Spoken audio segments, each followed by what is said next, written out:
So I'm going to talk about some salient ideas that we have learned so far throughout English methods. A couple of them I would like to point out.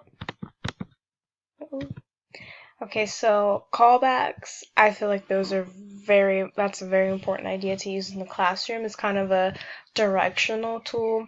So you say one thing that you're going to do to the class, and the class repeats it back to you.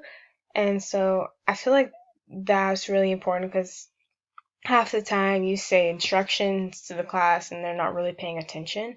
So like having them do a callback is letting you know as a teacher that they know what they're supposed to be doing. Another huge thing that we've been going back and forth to, and I feel like is going to be something that I think that's going to be in the back of my head throughout my whole teaching career, hopefully, is the Schema Map.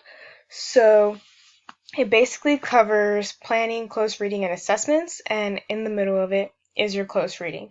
But of course, it also covers your background knowledge, your academic language, which is vocabulary instruction, scaffolding, and in your assessments, it should end with prompt writing. So going back to background knowledge, it's really, really important as a teacher that you're activating that background knowledge when you're thinking about your planning.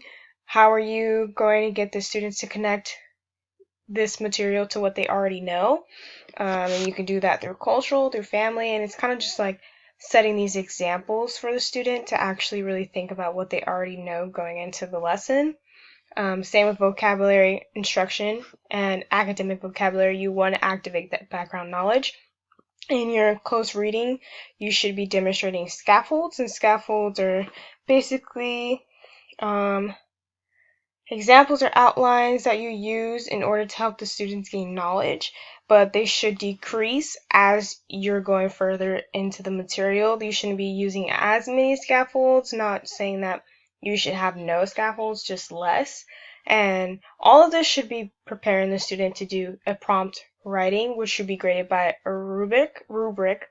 And something else that also stood out to me in the Schema Map is learning by doing, which is by Dewey, and it's basically saying that students learn more by doing what they're actually supposed to be doing. So that could be having a hands-on activity, or actually like thinking about a vocabulary word and putting it into context themselves.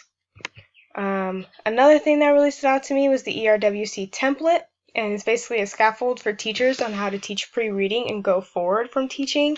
So it goes through pre-reading, post-reading, and also reading that you do, like what you're doing during the reading, and that could be having the students take notes, annotating, just things like that, and instructional sequencing. So that's basically thinking about when you're planning your lesson plans, that you're thinking about how long this is going to take for you to do, like, is it going to take more than one lesson plan to do this, more than one day?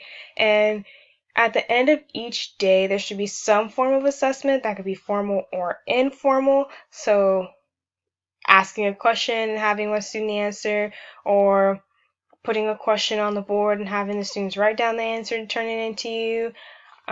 That's both informal and formal.